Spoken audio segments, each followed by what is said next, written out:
Good evening and welcome to the July 14th, 2025 legislative session of the Salisbury City Council. In the event of an emergency, please remain calm, exit through the double doors you came in, make a right and proceed to the stairwell. If the hallway is blocked, then exit to your left, around the corner, and down the stairs. Please do not use the elevator and let us know if you need any assistance. At this time, we ask that everyone please silence your cell phones. I do want to welcome our Assistant City Administrator and Acting City Administrator, Mr. Tom Stevenson, to the table this evening. We're excited to have him, and he's been acting in great acting capacity. Thank you, Mr. Stevenson. Acting is the key word. Also want to welcome Murtaza Akil, our summer intern, to this legislative session. He's been doing phenomenal work with our council. So thank you and welcome, and we look forward to what you'll continue to do with the council. Thank you. This time we'll ask our council vice president to lead us in the Pledge of Allegiance. Oh, my. Like second grade. I pledge allegiance to the flag of the United States of America and to the republic from which it stands, one nation, under God, indivisible, with liberty and justice for all. And do want to make note that we have Councilwoman Jackson joining us via Zoom. She is here with us virtually. This time we'll ask Pastor Greg Moores from Parkway Church of God up to the podium to welcome us in our city invocation. Thank you again for the opportunity. Mayor Randy Taylor and City Council President Deshaun Darty and all the council members, thank you for the opportunity to pray and represent people of faith in our community and invoke God's presence. Let's pray. Almighty God, as we gather today in service to our community, we come before you seeking wisdom and guidance. We acknowledge that you are the source of all justice and righteousness, and we humbly ask for your presence among us. Lord, as Isaiah proclaimed, help us to learn to do right and to seek justice.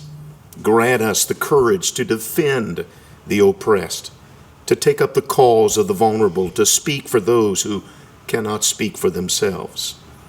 May we plead the case of the widow and defend the cause of the fatherless in our community. Open our eyes to see the needs around us, the elderly who need assistance, the families struggling to make ends meet, and all those who look to our local government for fair and compassionate leadership. We pray for cleansing from any self-interest and pride that might cloud our judgment, and help us to put aside political differences and personal agendas, that we might serve with integrity and the unity of purpose.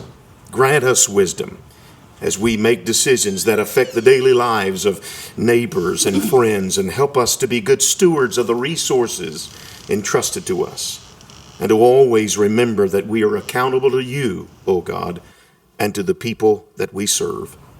Lord, make our deliberations fruitful and our actions just. May our words be measured. May our decisions be wise, and our hearts be turned towards the common good of all humanity.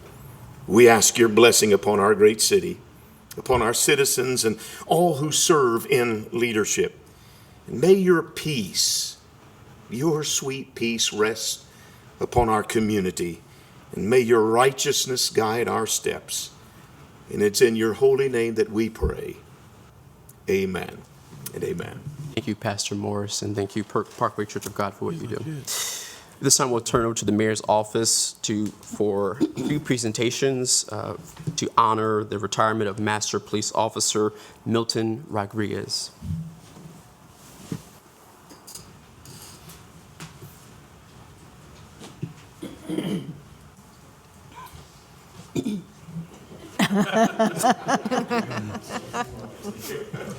Don't be shy.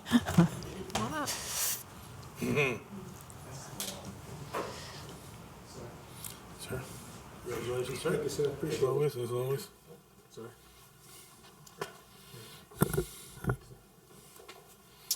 All right, we've got a small proclamation on the part of the city for Officer Rodriguez. Whereas the City of Salisbury, Maryland, with great admiration and respect, honors Master Police Officer Milton Rodriguez on the occasion of his retirement, recognizing 29 years of dedicated law enforcement service. Couldn't make it to 30. Man, you were jumping.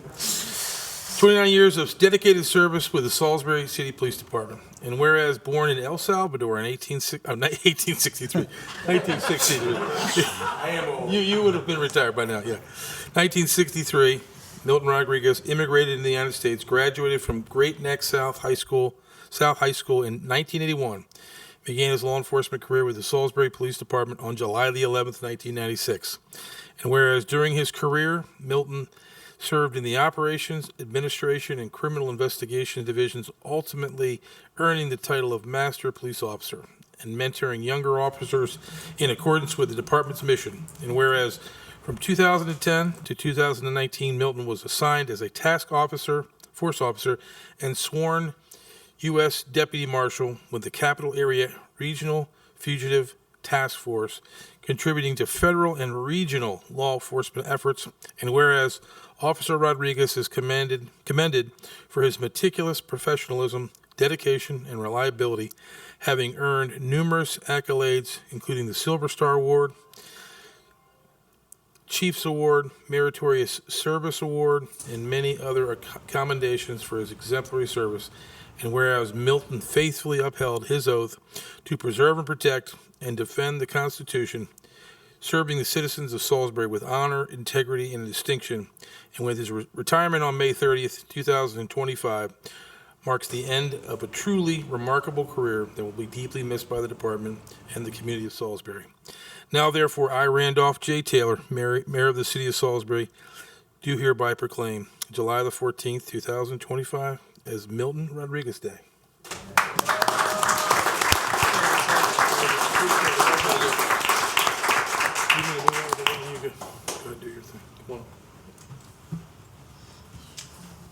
All right, Milton, I could tell some stories. I'm only going to tell one story, though. You know, it's going to be a brief one, but we're going to do it at the end. So, Milton, why don't you step up here?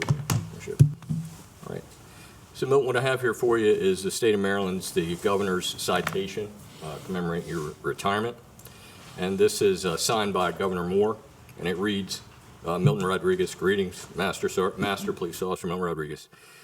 Be it known that on behalf of the citizens of the state of Maryland, in recognition of 29 years of dedicated and outstanding service you have made on behalf of the Salisbury City Police Department, in honor of a high-level professionalism, expertise, and commitment you've demonstrated to our citizens throughout your distinguished career, now present you with this citation signed by the governor again in commemoration of your retirement. This is signed June 30th of this year. Congratulations.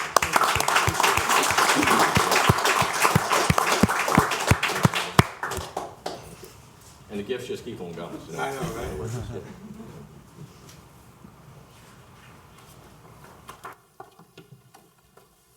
All right. Colonel, can I get you to hold this up there with me? Appreciate that. Thank you. All right. This is from the Salisbury Police Department, Milton. Certificate of Retirement to Master Police Officer Milton Rodriguez in recognition of your dedicated service to the police department and the citizens of Salisbury. The department recognizes your commendable display of devotion to duty, professionalism, and contributions to law enforcement. You've been successful and inspirational to our younger officers throughout your career. We wish you happiness and prosperity in the future. And this is signed by myself and Colonel. Thank you. Appreciate it.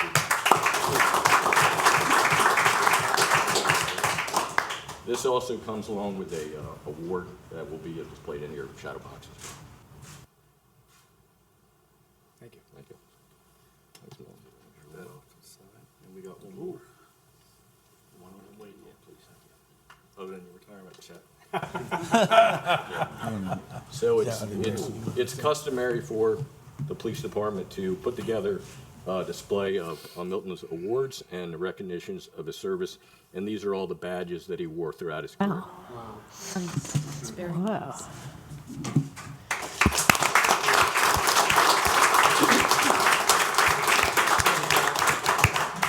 So the one story, very brief one, but you're going to recognize this one. About 2 years ago, passing Milton in the hallway of SPD, he came up to me, looked at me, said, "Hey, Chief, what does it feel like to be the oldest police officer in this building. And of course, I look back at him and I says, I don't know, Milton, you tell me. So, not by much, but a little bit. 8 months, I know. Yeah. But unfortunately, as it would play out, I guess now I am the older police. Thank you, sir, appreciate it, I appreciate it. Thank you. Yeah. Yeah. Thank you, Chief. It was an honor being here with you guys, you know that? Best city in the town right now. Look, you guys have one of the best departments, you know, on the Eastern Shore. When I came here in '96, actually I tried applying in '95 and there was no openings. In '96, there was 103 people that applied and tested for the job. Out of the 103 people, 2 of us got picked, myself and Jason Yankaluna, who you'll see next month, or the end of the month. So it tells you where we were at, okay? It's the best city to work for, the greatest show on earth, I call it, because it really is. You know, you never know what you're getting into when you're working. The people of Salisbury have been really, you know, good to all of us. It was fun. The guys that we work with and gals that we work with, probably you don't know it, but they're hard workers. They give you all they got all the time. So you got good people working for you guys. That's all. Sorry. Thank you. Thank you very much.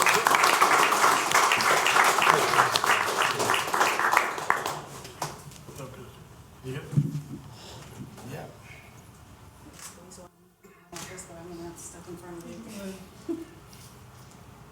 Don't break his cameras here. I don't have a fancy camera.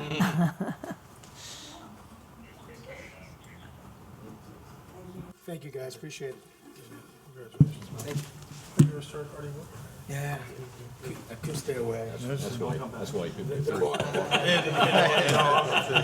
They had to roll out. Yeah, I get it.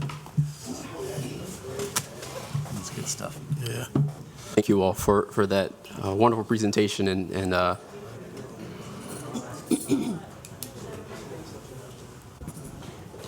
Yeah, when it comes to those guys, I like to vote myself. You know, in the fire department, they have their own. You know what I mean? Ms. Rodriguez, we're definitely going to miss you here in the city of Salisbury, and your name and reputation precedes you. Yes, you usually can hear him before you see him, but it's something that you are synonymous with Salisbury, and everyone that I talk to you about, you know, they say the same thing. He's a nice guy. He's fair. And, you know, your smile is infectious, so I'm going to miss seeing you. You're definitely what we mean when we say community policing, because the community knows who you are, so it's easy to police. And let me know which Beamer you get next. Yes, congratulations to you. All right. Well, moving forward, we'll turn over to Ms. English, our city clerk, to review tonight's agenda and for subsequent adoption. Actually, Ms. English, give one second. Sure. Thank you.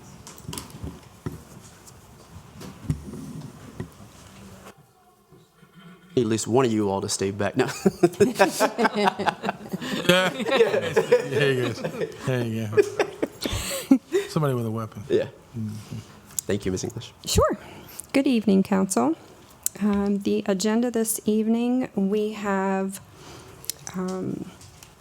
the consent agenda consists of one item, a manufacturing exemption. We have a few awarded bids and declaration of surplus, 2 resolutions that are boards and commissions related. I would like to make a note on the record that the public hearing listed on the agenda is removed. There was an error in the date there. That will be rescheduled for July the 28th. There are 3 ordinances, and then the rest is public comment and announcements. Thank you, Ms. English. I will entertain a motion and a second to approve the legislative agenda as presented. So moved. Second. All those in favor, please signify by saying aye. Aye. Any opposed? Hearing none, the chair votes aye. And again, just to recap, the Pohanka 2 annexation Chestnut Way is removed from tonight's agenda. So if you were planning to speak on that public hearing, you may come at the next meeting, July 28th. Thank you for that, Ms. English.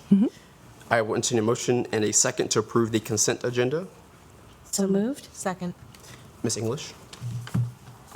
The first resolution is Resolution Number 3415, appointing Stefan Feliciano. I'm sorry, Miss, the consent agenda for tonight. Oh, my apologies. I'm ahead. I'm so excited. Manufacturing exemption is Purdue Foods LLC, and that is for 2024. Thank you, Ms. English. All those in favor of to approve the consent agenda as presented, please signify by saying aye. Aye. Any opposed? Hearing none, the chair votes aye. This time we'll pivot to Acting Procurement Director, Mr. Michael Lowe, for the approval of a few award of bids. Mr. Lowe?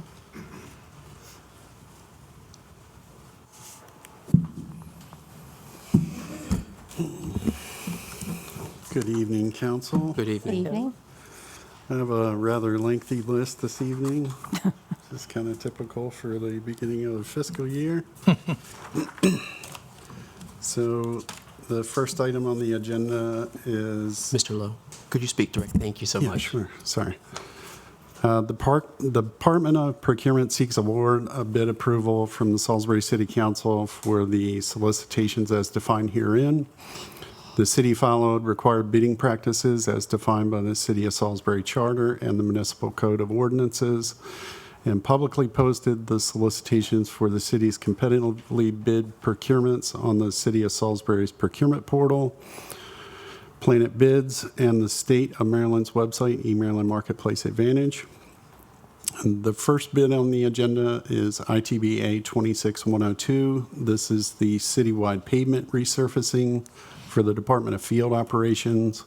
Scope of work is full and partial depth pavement resurfacing, striping, and patching. Bids were released in May. We opened bids in June. We had a total of 6 bids received, and the bid totals are in your packet. The lowest priced responsive and responsible vendor is HCE LLC out of Frankfort, Delaware. Total base bid was $1,612,349.50. This work is paid for out of the GL account for street maintenance, and also includes a renewal clause. The city reserves the right to renew all or portions of the contract with the same prices, terms, and conditions as the original contract for 4 one-year terms contingent upon mutual agreement.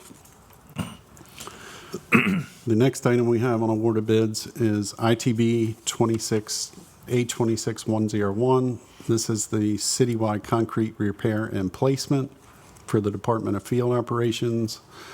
The scope of work is concrete curb, gutter, and sidewalk construction and repair.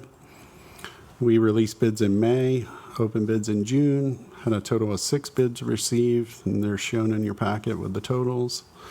The lowest priced responsive and responsible vendor is Malone & Phillips, Inc. They are out of Salisbury, Maryland. Total base bid, $304,795. It is paid for out of the GL account for curb and gutter out of field operations. This contract also includes a renewal clause for 4 one-year terms contingent upon mutual agreement. The next item on the agenda is ITBA 25-112. This is the on-call sewer line cleaning and CCTV inspections. I wanted to make a note that this was previously awarded directly out of procurement based off the estimates we had received.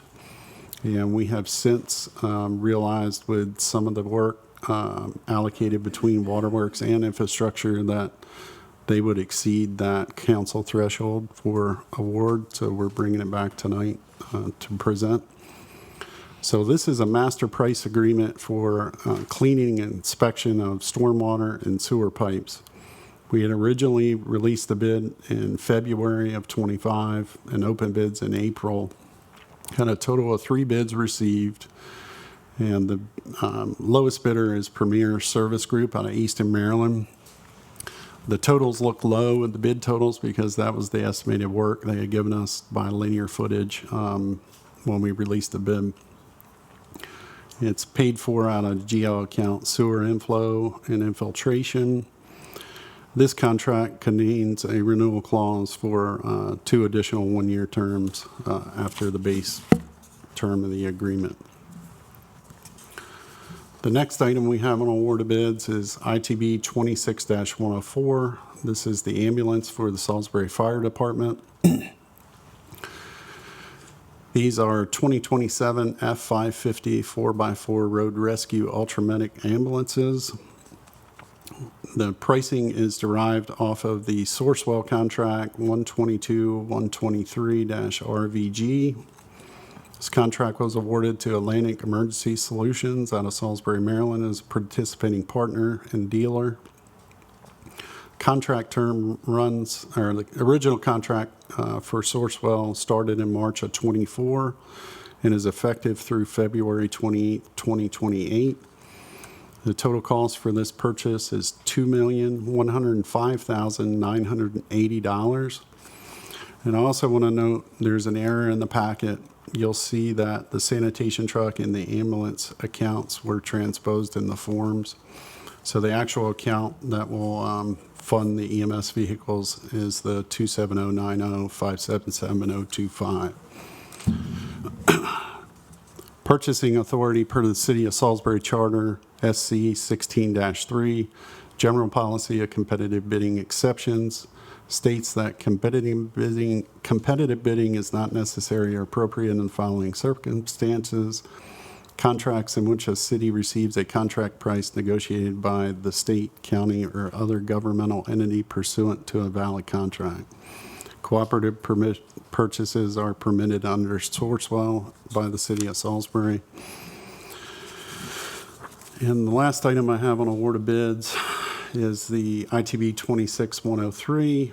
This is a sanitation truck for field operations. It's a Kentworth T880. This contract is also through Sourcewell, contract number 032824 KTC. Participating vendor is All Roads Truck out of Mardella Springs. They were previously JG Parks. The contract started in July 5th, 2024 with Sourcewell and is effective through July 9th, 2028. Total cost of this truck, $281,000. The truck is on site ready for delivery. GL account, as I noted before, will be the 32061577025, which is capital lease.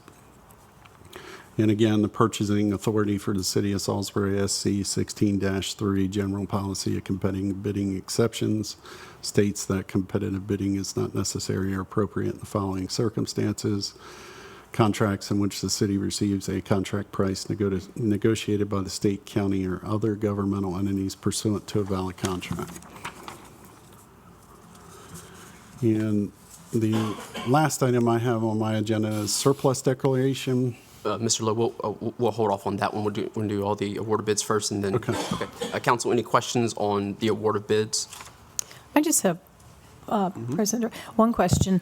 Mr. Lowe, when you're talking about pavements and concrete, you already have, I'm assuming, a list of priorities of where these repairs need to be done. Is that correct? It is correct. Field operations keep a list of curb cuts and patches. I don't know how they prioritize that, but there is an existing list. Okay. Thank you.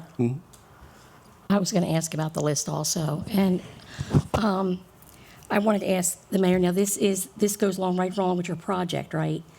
These expenses for these sidewalks are the $1 million that we put in. The $1 million was for, extra money was for concrete or paving. Or pavement, either one? Either one, yeah. All right, so that does. Infrastructure, yeah. Okay. Yeah. All right, I just want to make sure Yeah. we're hitting your project. Yeah. That we're hitting the project. We're good, And yeah. you got, okay, just making sure. And the other thing is, I just wanted to ask, I guess, or not really ask, just congratulations that we finally got the rear loading sanitation truck. I just feel like we need a congratulations for that. We've been talking about that for a long time, and I'm glad to see that it's actually ready for pickup. This is not the one that was in Florida that you found? No, this is a different one. This is actually in Mardella, Oh, Mardell, that's excellent, I excellent. think, right? Is Mike picking it up for us?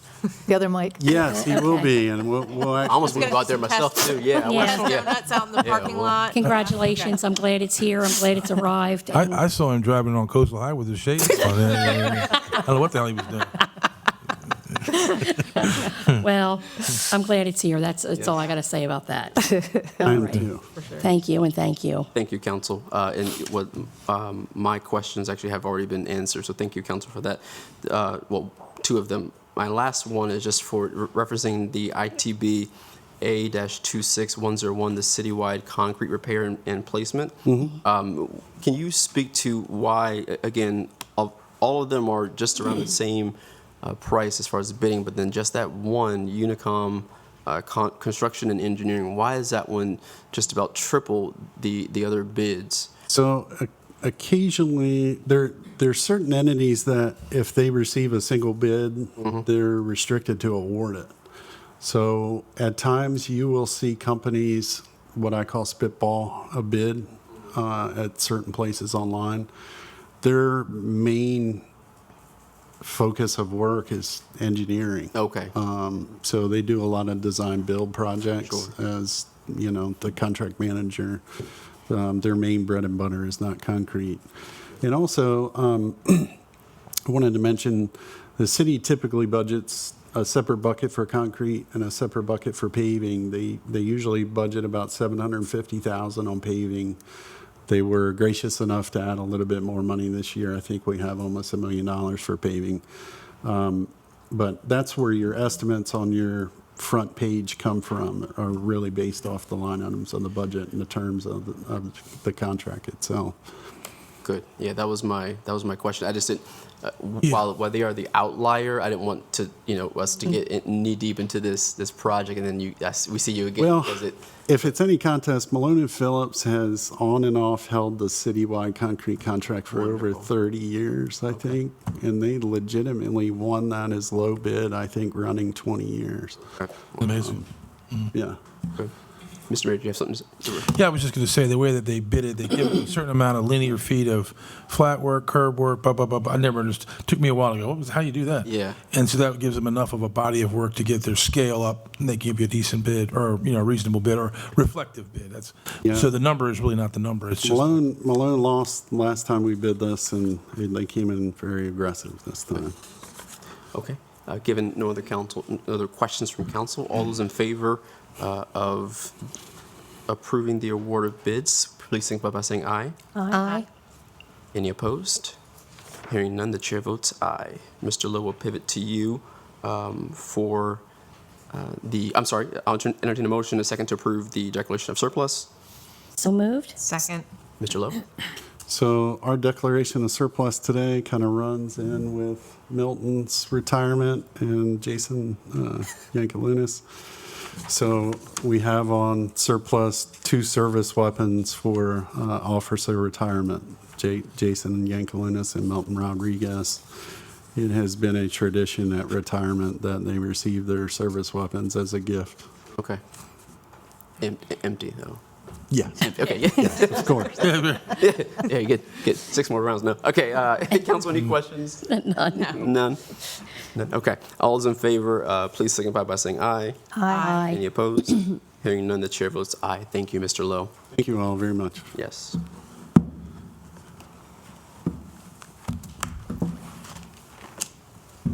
Pivot now to our resolutions. I will entertain a motion in a second to approve resolution number 3415. So moved. Second? Ms. English? Sorry. Resolution number 3415, appointing Stefan Feliciano to the election board with term ending July 2031. Council, any questions? No. All those in favor, please signify by saying aye. Aye. Any opposed? Hearing none, the chair votes aye. I will entertain a motion in a second to approve resolution number 3416. So moved. A second. Resolution number 3416 is reappointing Jean Mears to the Friends of Poplar Hill Board of Directors for term ending July 2028. Council, any questions? No. All those in favor of approving resolution number 3416, please signify by saying aye. Aye. Any opposed? Hearing none, the chair votes aye. Congratulations to you two. We look forward to the work you will submit to your respective committees. Thank you. All right. And it looks like that is all for our legislative session. The time is now 6:31. We'll pivot directly to our work session for tonight. We'll bring up our. We have Oh, We have the I'm ordinances. sorry. I'm sorry. I'm so sorry. Well, yes.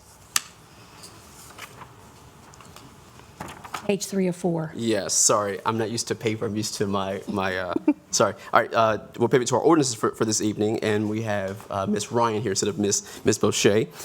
So I'll entertain a motion in a second to approve ordinance number 2944 for second reading. So moved? Second? Ms. Ryan, Hi, everyone. Good to see you. good to see you as well. This is ordinance number 2944, an ordinance of the City of Salisbury approving a budget amendment of the FY 2025 general fund budget to appropriate additional funds required for legal services. This is before you for second reading. There's been no changes or amendments since first reading. All those in favor of approving ordinance number 2944, please signify by saying aye. Aye. Aye. Aye. Any opposed? Hearing none, the chair votes aye. I will entertain a motion in a second to approve ordinance number 2945 for second reading. So moved. Second. Ms. Ryan? Ordinance number 2945, an ordinance of the City of Salisbury authorizing a budget amendment to appropriate funds for water main infrastructure needed to accommodate future growth in the area of Naylor Mill and Jersey Road. Again, this is before you for second reading. There's been no changes or amendments. All those in favor of approving ordinance number 2945, please signify by saying aye. Aye. Any opposed? Hearing none, the chair votes aye. I will entertain a motion in a second to approve ordinance number 2946 for first reading. So moved. Second? Ordinance number 2946, an ordinance of the City of Salisbury to accept $20,000 in grant funds from the Governor's Office of Crime Prevention, Youth and Victim Services through the Burn Justice Assistance Program for the police officers' purchase and installation of camera and cellular gateway equipment. This is before you for first reading. Thank you, Ms. Ryan. All those in favor of approving ordinance number 2946, please signify by saying aye. Aye. Any opposed? Hearing none, the chair votes aye. Just a note, we appreciate the governor's office. We've heard from this office for a few times with these grant funds, so we definitely appreciate them as well. All right, that concludes the ordinance portion of tonight's agenda. We'll pivot to our public comments portion. Again, those wishing to speak are given 3 minutes to speak on any topic. We just ask that you state your name if you are a city resident for the record. And again, my apologies for skipping over that.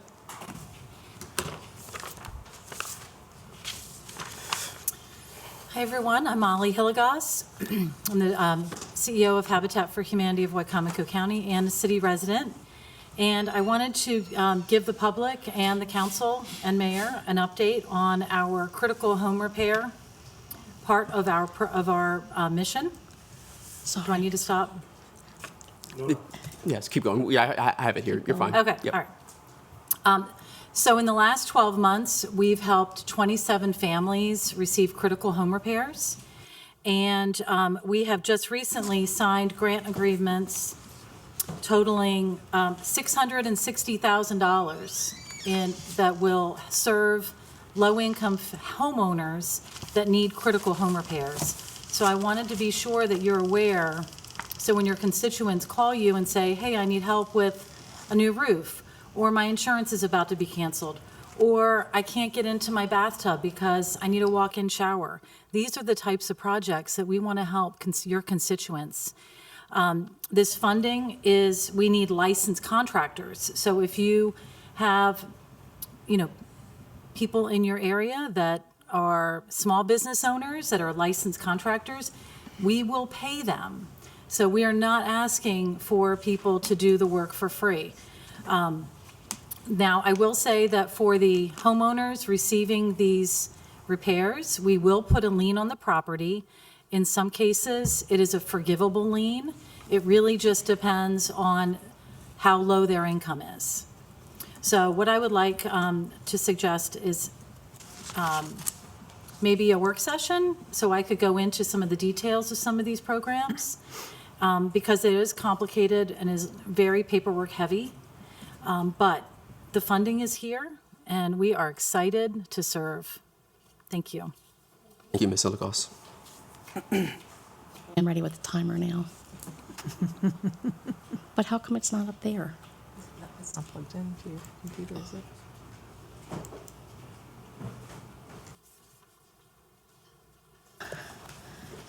I don't think I it, guess 3 minutes starts now. hold on a second. We're not totally connected. Oh, that was it?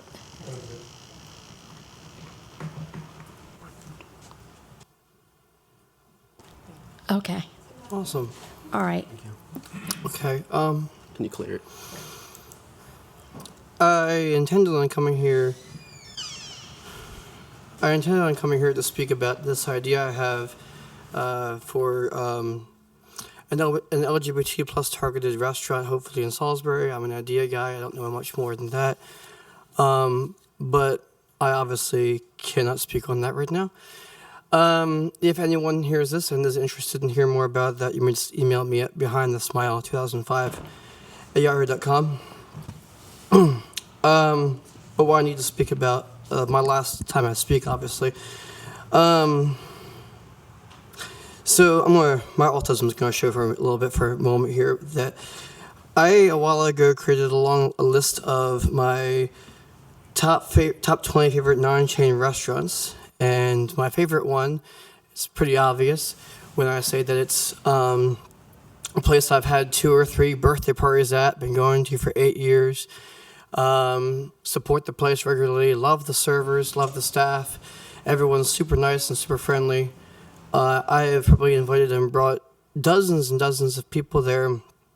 And I rely on the place heavily as a mental health kind of thing. When my depression is at its worst, I can't wait for Thursday night for karaoke so I can just be with my friends and sing my heart out, let my emotions fly.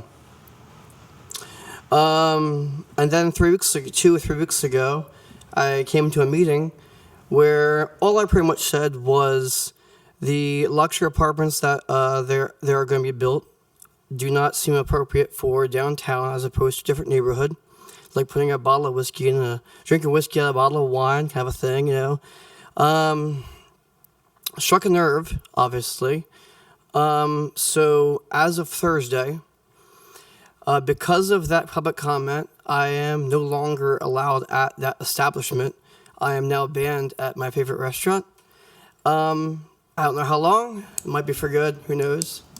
But because of that kind of reaction, I am seeing that it seems to be doing more damage for making a public comment sometimes than you are helping.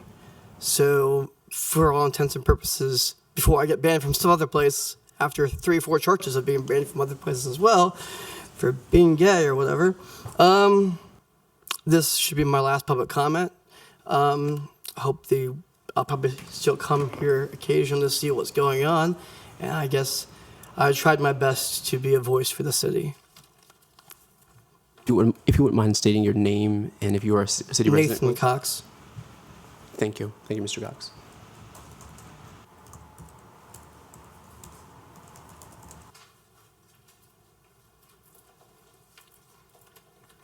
Good evening, Robert Taylor, Salisbury resident. To the last speaker, I would just say, don't give up the ship. Yeah. The reason I'm here is because I noticed on the work session agenda rules for the Planning Commission. And I've sent you all an email, and I will expand on that, that, the council cannot adopt rules for the Planning Commission. Under the state code, which applies to planning commissions, if it weren't for the state code, we couldn't have planning commissions, and they're governed by the state code. They adopt their rules and regulations. The city council, of course, can form the planning commission, but they can't adopt rules and regulations for it. So I would suggest that item be deleted from the agenda for the work session. If, as and when the planning commission's formed, which I gather will be sometime after September the 1st, then they would meet, discuss rules and regulations, and adopt them. That would be the normal procedure, nothing unusual about that. However, just a few comments on the proposed rules. there are several portions of it, there are articles, that frankly are not really rules of procedure, and they should be struck. For example, the name of the commission. The name of the commission should be provided in the city code that establishes the commission. Authorization, state authorization, in other words. That has nothing to do with the way the commission is going to operate, so it shouldn't be there. Membership, same thing. And appeals, same thing. Nothing appeals to court. Has nothing to do with the way they operate, the rules of procedure. And just coincidentally, I'm not sure that a planning commission decision can be appealed to the circuit court. Not sure. I know there's a provision in the zoning code for appeals, but it does not pertain to the planning commission. So that's something that somebody might want to check before we get into the weeds on this. There are also a lot of provisions in the state code that pertain to and control the way the commission operates. In other words, it's actually rules of procedure, state rules of procedure. Rather than having those Paul parroted in whatever rules the commission is going to adopt, they should just simply refer to the state rules and attach a copy to the rules. So that if somebody wants to know what the state rules are, they don't have to go look in the code. They can just look to the attachment. I've sent you those state rules, and I'll give a copy to Mr. Stevenson for his edification. And that's the way this should be handled. I would also suggest there's one provision in there about Thank you. if there is a Thank conflict you. of interest. Miss, you can finish your thought. Well, Yes. okay, I've already suggested it to Yeah, you. that's- It's in my email. You'll see Thank you, it. Mr. Taylor. Simple change. Thank Thank you. you. Thank you.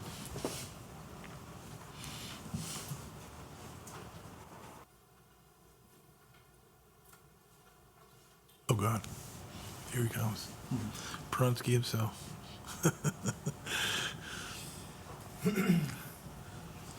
Good evening. My name is Mike Perensky, city resident. I am just coming tonight to ask about RFP 25-103 for a waterside park restroom and pavilion construction. City received 28 bids, and the bids were rejected. So I was just hoping that we could get an update on this project. And really the main reason why I'm looking for an update is because this is the second time the city, maybe the third time actually, in the past 5 or 6 years, the city's put out bids for this park in particular to do improvements, and each time the bids have been rejected. First was for the grading of the field for basically to create not a full size, but at least a serviceable ball field or multi-purpose field. And then this time with the pavilion and the restrooms, I know that in our parks, the restrooms aren't open all the time for various reasons, which I understand. They're kind of used and abused. And but if we want to have recreation activities there, like youth sports, the restrooms serve a very important role. And I think it also just demonstrates to the neighborhood the priority and the value we place on that park in that neighborhood. So if, even if it's just an email, or if we kind of give some more information in general about this project, I think it would be helpful for the community. Yeah, that's really it. That's my question. So maybe I just don't know or missed the council meeting or something. So yeah, thank you. Do you mind repeating the RFP, the number? RFP. Yeah, it's pull it up here on my little tab. 25-103. It was put out to bid sometime, I think, August of last year. I can give you an update if you want. I can give you an update right now if you want.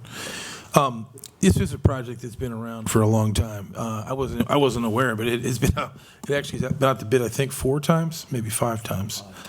So so it's going out again. So this time around, we had Fisher do a design, and we had it scoped had a project scoped and bid packages put together. And I believe at the end of this week, perhaps early next week, we're going to put it out for bid. And, the challenge with that has been from trying to use funds wisely is it's a CDBG-funded project, so we have to use prevailing wages there. So we're trying to manage as best we can things that fall in and out of the grant. So we were trying to find something that was perhaps not labor-related, so we could fund more, and like buy equipment, but we weren't able to find anything and then swap it out with money we were going to spend other places. That said, that's where we are. So we're putting it out, I think, next week, and we should probably get in bids sometime middle of August, and we're hoping to be successful there and make that, because that really does need a bathroom, and it does have a nice pavilion, so hoping to figure it out. Thank you. Okay. Yeah, you want to say something? Nice thank you for that update. Anyone else wishing to deliver public comment on any topic at this time? Okay, seeing none, again, this legislative session is adjourned, and we'll pivot to our work session. Time is 6:47. I do call it to order. We'll start with our fire marshal. Again, an ordinance amending Chapter 8.11 of the Salisbury Code entitled the Fire Prevention Code. Good evening, Council. Good evening. If you all wouldn't mind just stating your stating your name. Rob Frampton, Salisbury Fire Chief. Mayor Kramer, Salisbury Fire Marshal. Thank you. Give me one moment. Oh. You really think I'm going to put the timer on? Just want to make sure that we can.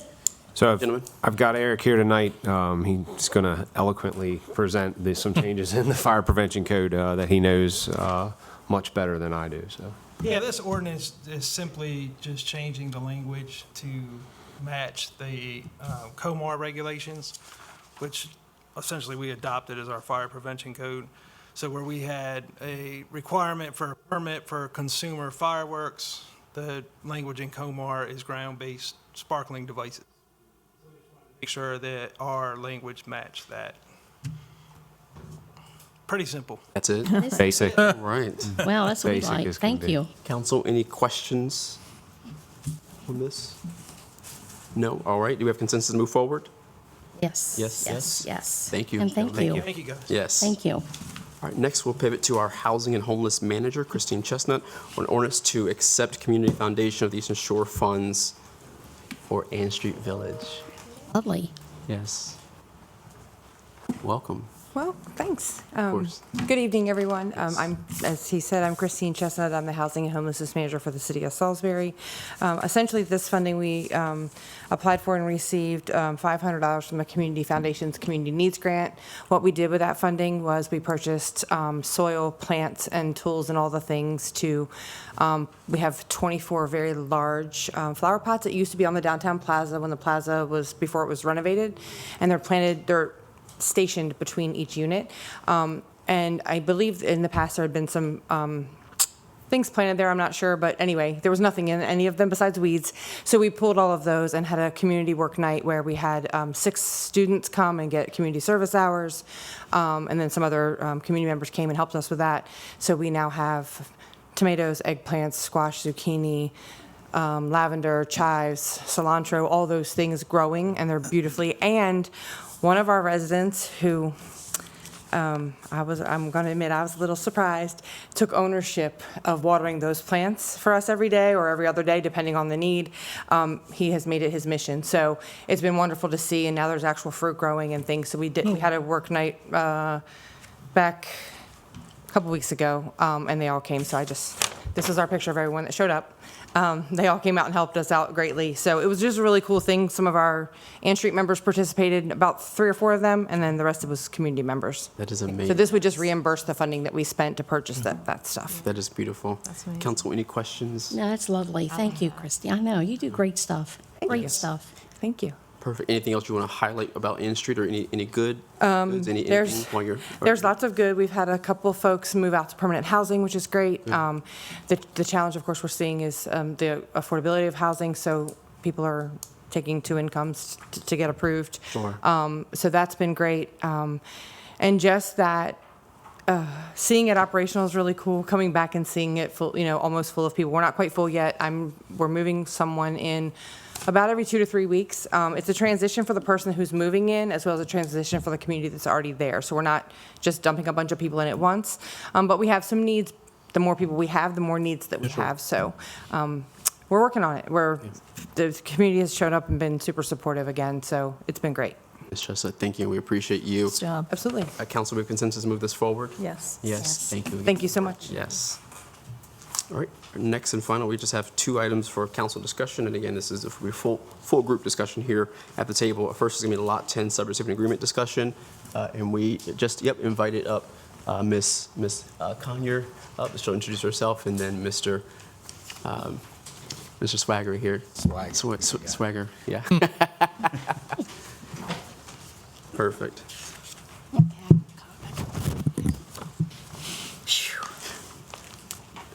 Ms. Conyer, if you don't mind just kind of taking us back just a bit. I know that this one project, but again, we're going to focus in on the subrecipient agreement. Just again, focus us in back from last year when this was a heavy discussion point. Just bringing us to speed on this document and kind of the pieces of which, and then we'll kind of bring some discussion forward, pivot to administration on some updates there, and then we'll kind of clear a sort of path here. Sure thing, I'm happy to help. So Heather Conyer here, I'm one of the attorneys for the city. Thank you. And my role, since our firm has representing the city, is that I take a lot of the burden of the subrecipient agreement. So I work closely with city staff to draft the subrecipient agreements for all the various grants that come in through the city. I will say that this is an unusual grant in that typically we have a lot of guidance that we get because the city usually has to enter into a grant agreement with the state or the feds, whoever it is that is granting us the money. In this case, we don't have that overarching guiding agreement. And so I'm going to need a lot of input from council and administration and guidance from you. But to get that conversation going so that I have that guidance, I've done my best to draft a subrecipient agreement using forms that we use from other grants. What you'll notice is different is that in this subrecipient agreement, there's a significant amount of what I'll call whereas clauses, which lays out for anyone who's trying to understand this this grant or this project, sort of the history, and that's what I think, Council President, you're asking me to kind of refresh the everyone here what's going on. And just very briefly, I'll just highlight some of these whereas clauses. This lot, which is Lot 10, was first declared by the city as surplus property back in 2016. And then about 5 years later, in 2021, the city did publish notice that it intended to sell its Lot 10 and sought proposals from qualified buyers. There was a number of proposals that were received. The city decided to grant the Mentis Capital Partners LLC's proposal. They believed that offered the highest and the best value to the city in terms of what the plans were for the area in which Lot 10 is at that time. And so Mentis Lot 10 was then formed as the purchasing entity, and around February 6 of 2023, via Resolution 3212, the city entered into a contract to sell Lot 10 to Mentis Lot 10 LLC. That contract and property transfer went to settlement on or about March 28 of 2023 and is reflected in a deed that is now on record with the land records of Wycomico County. Now, shortly after that, in November of 2023, the city applied to the Maryland Department of General Services, DGS is what we call them, for a combination of grant fund using consolidated capital bond loan funds and PAYGO funding. We've sort of just collectively and informally calling it the PAYGO grant with PAYGO funds. And specifically, the city applied for a $3 million grant for the design and infrastructure for all phases of the redevelopment of the Lot 10 project. And then they also separately filed for a $1 million grant for the same thing. And I have attached a copy. I know that in prior meetings, the public had asked for more transparency with regard to not just the subrecipient agreement, but all of the transactions leading up to this. And so I have attached a copy as Exhibit 1 of the grant application that was sent to Department of General Services, and then, of course, the award, because we did receive an award from the state for both the $3 million and the $1 million grant requests. After we received the reward, the state was pretty quick to fund us that full $1 million grant. And so in accordance with that, let me see, on or about December 5th of 2023, the mayor and council affirmed that DJS had allocated these PAYGRO funds to the city for the Lot 10 project, and via Ordinance 2839 did accept the PAYGO funds from DJS, subject to a subrecipient agreement with Mentis Lot 10 as being the subrecipient of the funding and the owner of Lot 10. And so that's the history. We accepted those funds in December 5th of 2023. There were some unrelated to the city holdups with regard to this project. Those holdups have now resolved themselves, and the developer is looking to move forward again. And so really what is next in line for the developer and the city to be able to move forward is to negotiate and enter into a subrecipient agreement. As I have said, I've taken prior subrecipient agreements as a form. I've done my best. It's sort of like putting a square peg into a round hole, because we don't have an overarching guidance agreement from the state, we're sort of making a lot of stuff up new as we go, but it is helpful to use prior agreements. I have attempted to reach out and make a connection at DGS so that they can be a partner with us and approve this subrecipient agreement, and specifically some of the decisions that we talk about and we make today. Deidre Bell was there for quite some time. She's now no longer with the state, so I'm trying to find out who her successor would be.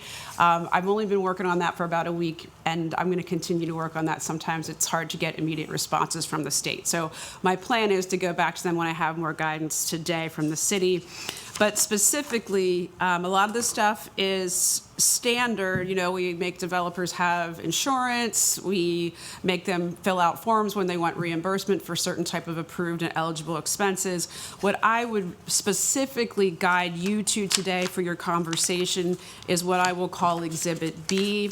Exhibit B to the agreement is essentially the draw schedule, or maybe it would be better called the reimbursement schedule. Mm-hmm. So when and how are we going to get this money out to this project? Upon what benchmarks are we willing to make, what amount of dollar amounts? That is not a decision for me to make. That is a conversation for you.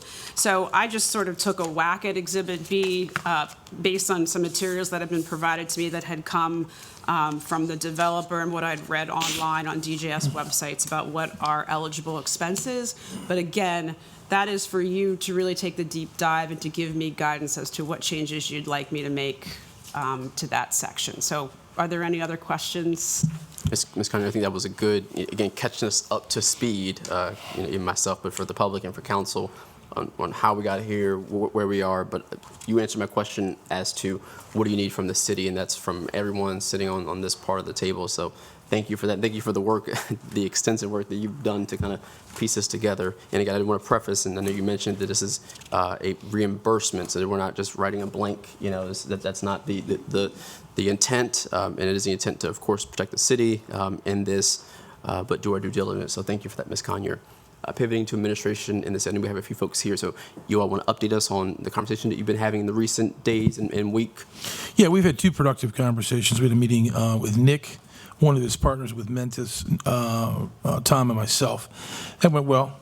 So the next step was on Friday last week, we had a meeting with Ron Morgan, who had done the survey on the property. And what we're trying to do there is, I think, Nick is trying to move towards getting a site plan at some point that's going to he wants, I think, a hotel conference and perhaps a out parcel for a restaurant of some description. Our goal, and what I was trying to pitch to him, and I think he's open to, and that's what Ron's going to help us with, is trying to secure enough parking to support the permits that are already sold there, plus the permit parking for the, the parking for the jury trials, which we desperately need on that end of. And so we came up with a few creative solutions that perhaps may involve Poplar Hill Avenue and actually making that part of the surface area for parking and actually closing that down, perhaps moving the bus stop to get that out of the circulation where he wants his out. So Ron, because I think is probably one of the more talented guys in town, no offense to anybody else, an architect in town, but he's been really helpful, supportive of us trying to get a resolution there. So I think Nick's goal is to try and figure out, what his end game is from terms of the use of the site, and we're trying to figure out a way, how can we convey some land that we buy back from him to try and create which we desperately need down there. So that's where we are. And I think we're 2 weeks away from trying to get a preliminary design of that. Yeah. Administration, anything else you want, procurement, anything else you want to add or? Not at this time. I mean, there's some edits to that subrecipient agreement we would obviously want to do based on progress. Yes. So we want to ensure, and I know the administration does, a successful project at the end. Yep. And that was the goal, was to just, hey, there's been a lull in time. Let's pick this back up. Let's have a conversation and guide us. And I think like I said, the last week or 2 weeks, it's been really fruitful. I wanted the public to hear that because it's been good conversations with the developer, administration. You've been picking up procurement and just all the departments. So, and of course, legal as well. So I think this is a good step. We know kind of where we're going, and I appreciate everyone kind of working together on this. I'm proud of our city for what we've been doing with this in the last couple of weeks. So again, thank you all for this. Council, anything you want to add or any questions that we have for everyone while they're here at the table? Yeah, I have a question. Okay, so how soon are we, or how close are we to signing this? This has been before us for a long time, so I'm just trying to wonder what our time frame is here. So I think, like in real time, like. Yeah, I think it's a chicken and egg. I mean, again, I kind of held up with, David passing away, and Harkins was not interested in doing the project, so it kind of stalled. They have spent some money on design, but we actually haven't seen anything at DID level. So I don't know. I mean, it's going to be hard. If they're fairly mature on their drawings and we can get some confidence that we can move forward and there's a design that works, I don't know. It's like anything. It's like if I knew what the weather was going to be tomorrow, I'd know whether I was going to be playing golf or not or whatever, I don't know. We'll see. But I'm hoping that we can move toward it. Absolutely. And just keep working steadily. And just to underscore again, I think the biggest kind of piece to this that legal needs direction on and that administration needs direction from the developer, and the developer is working to that, is the disbursement schedule. So, we can't sign this without just draw one, to having it kind of, is it 90 days or are we doing it, how are we doing the schedule? I think that'd be the 2-week mark that we're looking at, and to see what Mr. Morgan is going to propose to the city buying back that lot. That's going to have a lot of determination on, the developer's scope, because he's going to lose, a good bit of land there. So he's got to rescope this project. So I think, in the 2-week span and constant conversations we're having, we'll have enough there to possibly get Exhibit B going and then bring this back forward to work session again and then talk this through. So Morgan is actually going to get back to us within 2 weeks. Is that what I understand? We're going to meet. He's going to come back to us with ideas. We're going to meet with him in 2 weeks. Yeah. In 2 weeks with design, with several options for the parking concerns and okay. Yeah. And if the city buys back a portion of that land and what that does to the scope of the project, how it looks and everything, and then of course the price. So, and like I said, if you want to underscore that the developer is open. Exactly. So it's been, actually, we're buying kind of a fragmental part, so it'll actually turn that into cash that he can actually use it for funding for his project. So, like I said, I think this is a good. It's moving a little bit differently than proposed originally, but I think this is good direction all over. So. If I may weigh in, yes, I think one of the most important pieces in this too is to make sure that the expenses are eligible with DGS. Yes. I feel like I don't want to get too far down in a conversation to not be able to actually allocate that money. Yes. So that's kind of a working piece too. No, and have we not had that before? We've discussed we've gone around about what was eligible, and we've had. I mean, this has been before us many times, and he's presented several things. And so, what is the holdup now?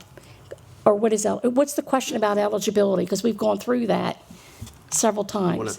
Ms. Connie, if you want to underscore what you said about the eligibility. Just so I understand. Certainly. So, for example, I need specific express authorization from DJS because typically some of the expenses for which the developer has requested reimbursement were incurred prior to us receiving the grant funds. So whenever that happens, there's usually express language in the agreement that you normally have between the city and the state that either allows reimbursements for pre-grant funding expenses or disallows reimbursements for pre-grant funding expenses. This developer has requested reimbursement for, it's like $124,000 of pre-award expenses. I need express authorization from the state as to whether that is permitted as an eligible expense. And right now, because of the fact that Ms. Bell has moved on from the state, I don't have a direct contact yet that can give me, I mean, frankly, I need that answer in writing so that it protects the city and we have it as part of our file. So that's just one example of the type of guidance I need from DJS. And as soon as we establish a contact, I reached out to someone else at the department and they wrote me back and they wanted me to sign up for a portal where you can communicate to them through the portal, but I didn't feel that that was my place. I think that's probably someone I should work with procurement to get that portal. So what I'd like to do after today is just get a work group together with procurement so we can continue to work on some of these, maybe like I'll call it the minutia of this subrecipient agreement while the mayor works on sort of like the scope and broad picture of the agreement. But in the meantime, there's minutia that we can be working on and making progress on. So that would be my suggestion after today. Ms. Connie, and again, nothing that's out of the norm for, you know, the request of pre-development funds to, but it's just, which I appreciate for illegal doing this, they want expressed, they want it to be consent. Exactly, they want it to, because since we're starting anew, we're going through this, and you know, you want expressed consent, which I appreciate that way we go through this, and that the city is protected. That's again, that's what we all, and that's, you know, the mayor wants that as well, and I agree. I think, you know, having that express, you know, consent from DGS, and with the developer understanding he has this, these are your eligible expenses.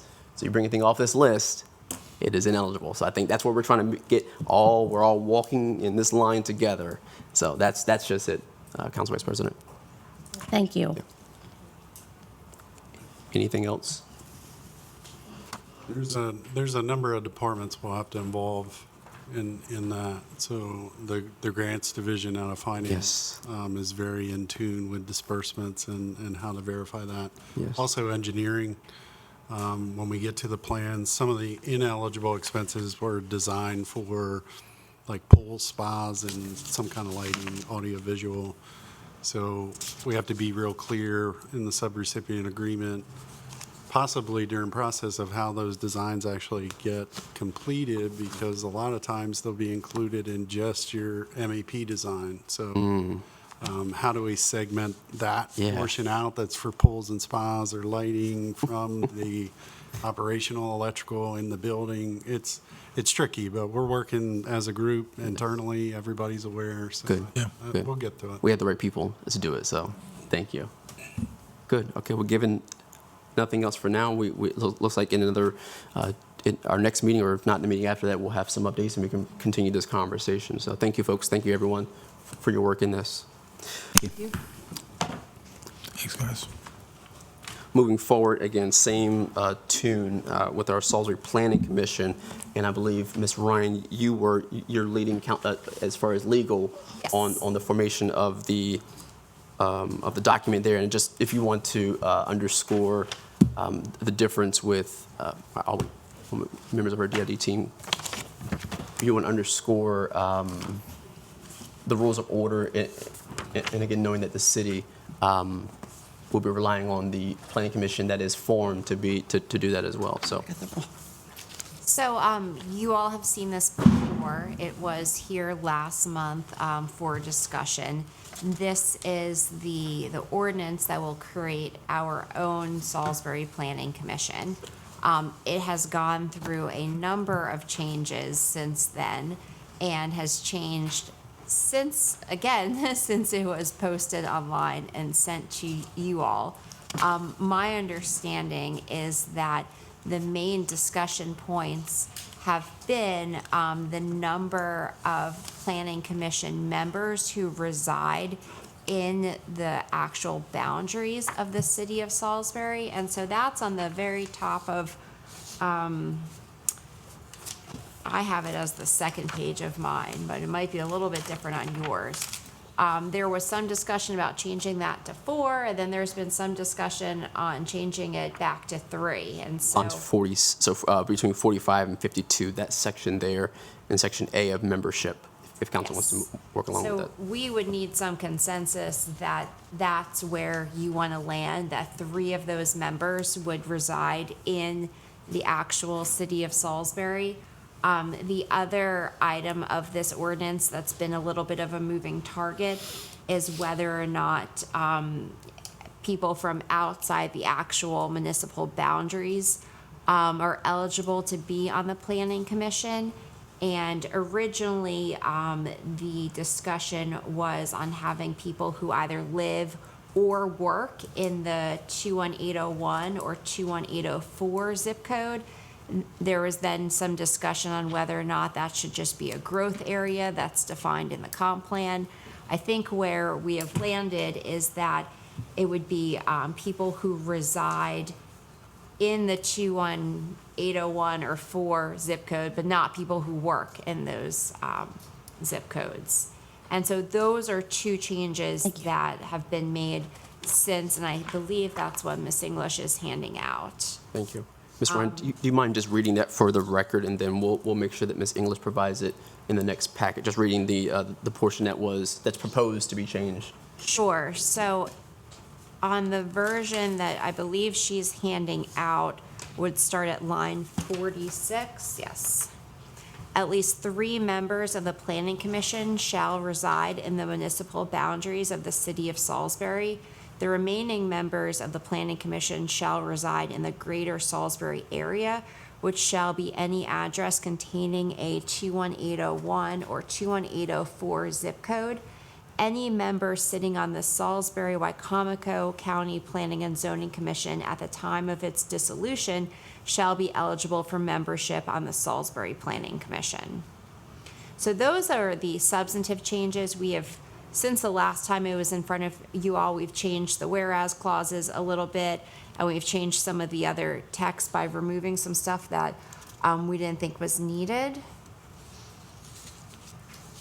But I believe that was the main purpose of bringing it back today was to talk about those changes. And yep, go ahead. Yep. I was just going to say, I had acquiesced on the subject of going to at least 3 members of the city. I think the planning staff was thinking 4, and I understand that. My concern is that, over time, it's hard. That's not an easy commission to be on. It's going to take someone that's going to really want to do that work over a period of time, and pulling from just the city and having a high, I was concerned about it. Now, I understand where you're coming from, and I totally agree with you, and I wish, but I think we can find people within the municipal footprint, outside the municipal footprint, to really help and really have the city's best interest. They don't have to necessarily live within the footprint. I would prefer 4, but I think 3 is more realistic given the circumstances. Yeah. Thank you, Mr. Mayor, for that. And again, this is at least. We could end up having 7 whole members who are citizens of the municipal boundaries. So, but this is just at least because understanding, where our boards and commissions are now and getting folks on that. So I think that's a good suggestion to drop it down to 3, so that it wouldn't stop the success or the subsequent work of the planning commission. And just to address the rules that are in your packet, it was my understanding that there was a discussion about wanting to see what kinds of rules the Planning Commission could adopt.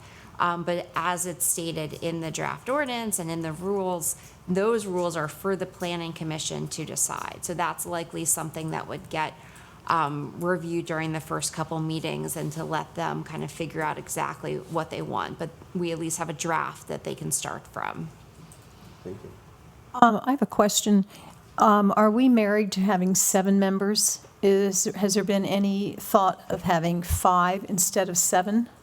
That would be directed to administration. Yeah, and there was, and we were concerned that, like particularly, on any given night, someone couldn't make it, we'd be down to four. Forms.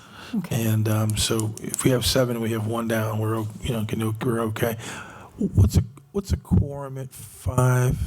3. 3. 3. What's a quorum at 3. 7? 4. 4. 4. Okay. Yeah. Can't remember. Yeah. So in other words, and also this Salisbury, the Planning Commission rules of procedure, this isn't anything that we're going to impose upon them, correct? They create their own, we create the membership, that type of thing, but then they in turn Vote in. create their own rules of procedure.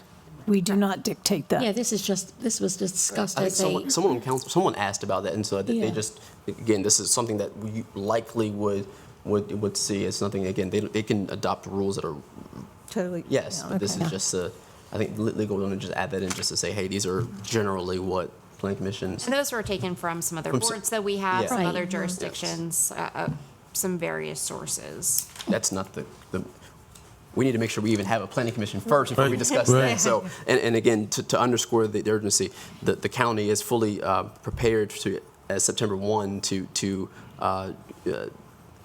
break up, so to speak, with lack of a better term. I know the mayor has discussed it with the county executive to do some extension, but We're working our hardest. We're getting a small list together here. well, we want to make sure that we're putting our best foot forward. And as of now, we do not have a Salisbury Planning Commission, so Right. we need to make sure that we have legislation to adopt that in the code that makes it even eligible to make that happen. So the process and the timeline has been established by whom and how does that go? I'm sorry, what was that? Timeline as far as if your goal is September 1st for having a planning commission in place, that's really tight. So what is the timeline that the administrative level executive is I've got a small thinking? list together, and we've got to get together and figure out people Okay. that I think. I honestly believe that September 1st is probably unrealistic. And I think that just is going to have to acquiesce. Right. Yeah, just Okay. have to I'd rather have it done right than a Yeah, rush. Exactly, That's all. Exactly, yeah. I think we had to pick a date, so. Right. And that was it, so. Thank The you. reason why you're sitting on today's agenda is because if you do the math and look at it, it gives us one more work session, and then first reading, second reading, that's buttoned us up to that first date. And again, we hope that the county gives us some leeway, but as of now, if we don't continue moving this and have this discussion moving forward, we don't have a planning commission and development, and this is all at all levels of current and new development, as restaurants or businesses or everyone who is in the pipeline. That does not happen. So it is our onus to make sure that this gets going. So we need to get a conversation. Well, and frankly, it's in the county's best interest to keep it going too. Let's not forget that. I don't want to say it. I agree, Mr. Mayor. But also, again, saying that we have a lot of the commission will be busy. So I think having 7 members, it allows there to be more fruitful discussion. Just personally, for versus just 5, they're going to be these folks are going to be working hard for our city. Questions, concerns?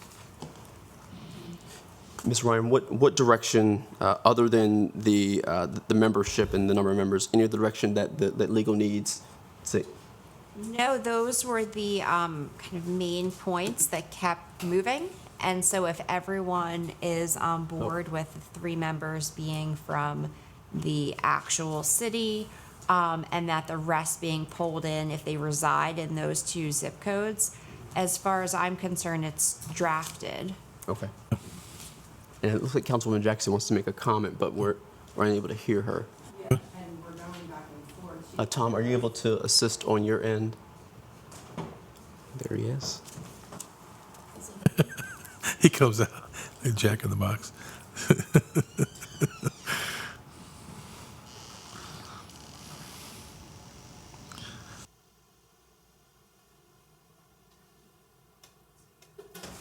You want to try to say something, Councilwoman Jackson?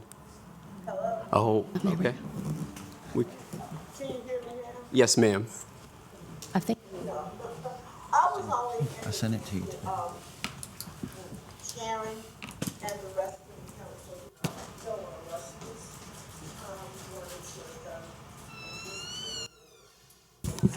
proper about how we do things and how it's guided along, so, we won't get into trouble. State law is concerned.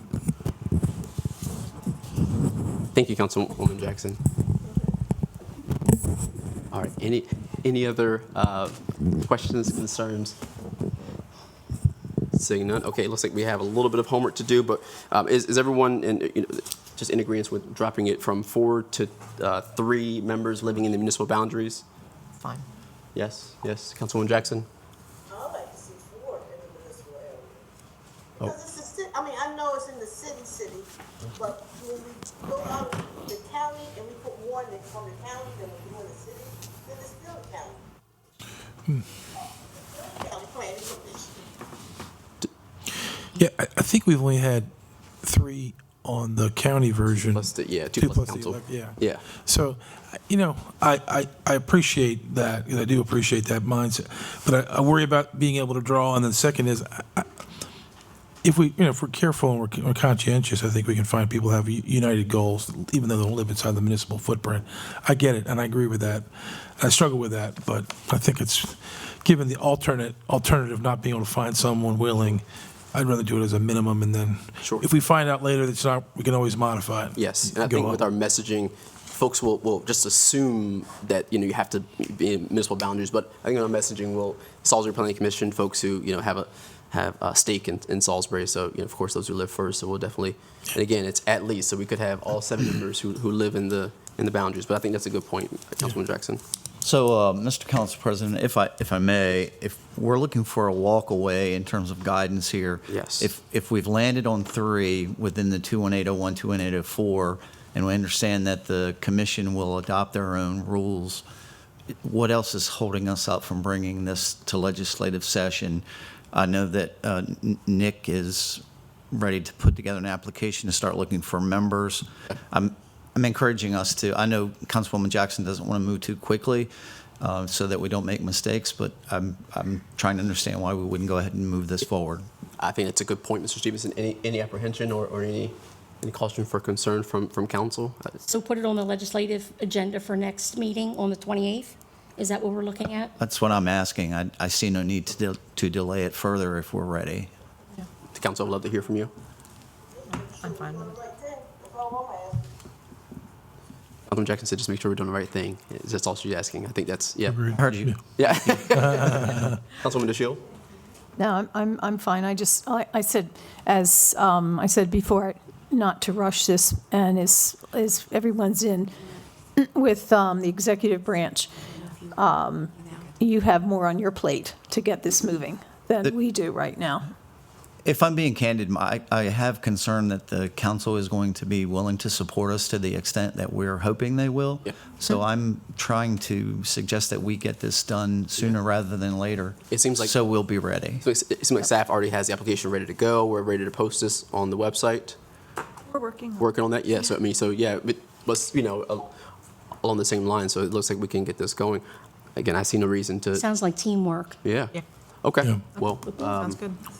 Okay. Is that okay? I think we can do it. Okay, thank you. Yes. Thank you, Mr. Stevenson, for pushing us that way. All right. We'll see nothing else. That concludes this discussion and council discussion with those items. Thank you. 28th. Yep, on the 28th. That'll be a long evening, folks. Yes. Thank you all for your work here. At this point, we'll move. Thank you all. We'll move forward to our public comment portion of the agenda. Again, those wishing to speak on the above items are given 3 minutes to speak. And we look, just if you want to state your name and if you are a city resident for us, please. Joe Scafino, city resident. Just a couple of things on the commission. It sounds like you guys are married to 7. My experience in Pennsylvania was most of the townships had 5. Council here only has 5 members, and you've got a bigger workload than the planning commission is going to have. So, again, 7, it just seems like overkill. I know the county commission had 7, but that was a combined city and county. It was a much bigger area to cover. So I would just encourage you to, consider 5. It just, again, I haven't done the research what other counties.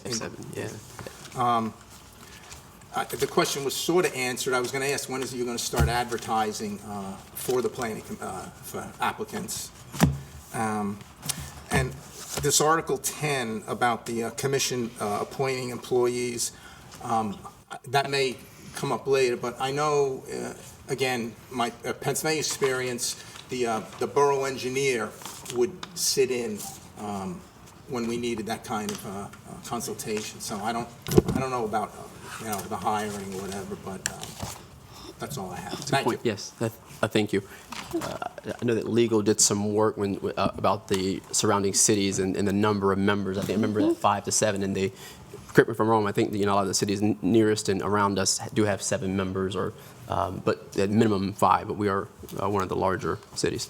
Excuse me. Yeah, Robert Taylor again, still a city resident. I can't believe that you all are seriously considering a planning commission. We've just gotten out of or getting out of the joint commission, where most of the members are not from the city, and yet you want to have it so that less than a majority of the members of our new commission do not have to be city residents. Unbelievable, and it's ludicrous, frankly. I would suggest going to 5 members. There's no need for 7, as the gentleman just said. Much easier. Stay with if you want to stay with the 3, then that would be a majority of 5 members, 3 from the city. Frankly, I think they should all be from the city. If you can't find 5 people from the city, there's something rotten in Salisbury. So that's my suggestion on this, and I think there are a lot of changes that need to be made, including getting rid of this requirement or provision that people from outside of the city can be a majority of the members of this commission. It's a city planning commission. We're no longer joint. And I've already addressed what I understand now are just specimen minutes, specimen rules of procedure that they could consider. I don't care whether they're specimen or not. They need a hell of a lot of work. Thank you.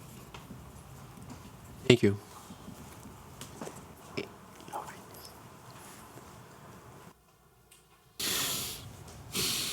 Michael?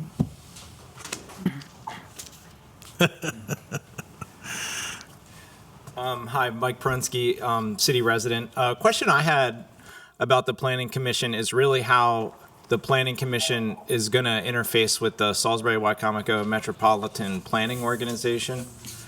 Currently, the Technical Advisory Committee for the organization includes 9 members, one of which is from the joint Salisbury-Wycomico Planning and Zoning Commission. So I'm just wondering how that is going to be addressed. And the reason I bring it up is because I know that the city had 2 seats on the Salisbury-Wycomico Metropolitan Planning Organization. I don't know if those 2 seats include someone from the commission or if it's city staff, but this organization is really important when it comes to transportation projects in our area because they really do kind of set the tone and the priorities with the state.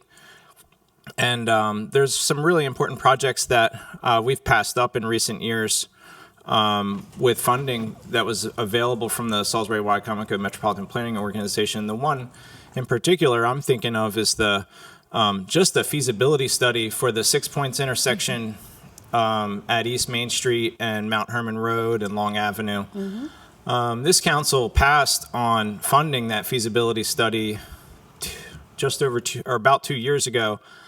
And really, that project's completely disappeared from any of their planning documents. So they've just completely moved on from it. It's a really important project for our area and for the safety of basically drivers, pedestrians, and everyone in between that uses that intersection. It's an environmental disaster because we have cars stacking up, just idling, waiting for the lights to change, which goes completely counter to the city's goals of decarbonizing the environment or just reducing our carbon footprint. But I'm just really interested in making sure that we still retain a strong voice within that organization, that our projects are being prioritized, not just what the state thinks, but what our city residents think. And, it's just sad to see some projects just completely disappear from the agenda because, maybe a disagreement or lack of information or whatever the case may be. So I would just ask that we investigate that a little bit more, just understand how the city's role is going to continue to shape up in terms of interacting with this important organization, and make sure that we still retain as many seats at the table as possible. So that's it. Thank you for Thank that. you. I was trying to find it while here, but I don't want to take too much time. When I came on as council president, that was one of the committees that previous council president served as a seat on, but I serve on it. you serve now on that? So yeah, I know we did some work, and so we did some shifting with that one, but. It's interesting, that intersection. There's been a discussion of whether it should be a circular, a circle, but you'll have that pedestrian traffic. And I guess I've always wondered, not dissimilarly, we could maybe mock up using the same materials we used to do over on South Boulevard, which I recognize is not a full circle, but have a signaled but circle. So have a circle that runs green when it runs green, and then during the school hours when the kids are getting out of school and there's most of the pedestrians, we could signal it, make it stop, and so we could people cross and then put it back to green again. Because it's only under demand times that you have that pedestrian pressure. So I thought it'd be kind of a good experiment of doing a combination of a circle signaled intersection, if there is such a thing. Right. I'm no traffic expert.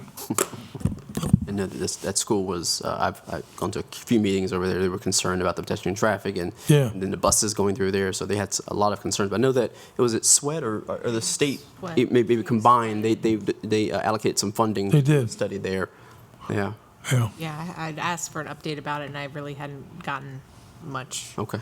Well, it looks like So, yeah, I see Mr. Stevenson writing over there, so I think Writing we'll hear from furiously. him. So yes, I would love to, thank you, Mike. So those are all city streets. We could certainly make it. Yeah. Yeah. Yeah.